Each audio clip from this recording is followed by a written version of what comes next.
Assalamualaikum warahmatullahi wabarakatuh.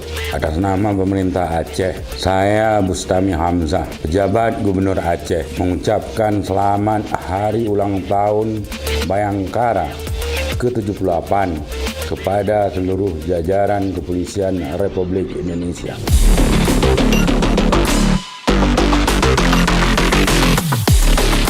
Teruslah menjadi garda terdepan dalam menjaga ketertiban dan keamanan negara. Semoga Allah Subhanahu wa Ta'ala selalu melindungi setiap langkah anggota Polri, dan semoga Polri semakin profesional, modern, dan terpercaya. Terima kasih. Wabillahi taufiq wal hidayah. Wassalamualaikum warahmatullahi wabarakatuh.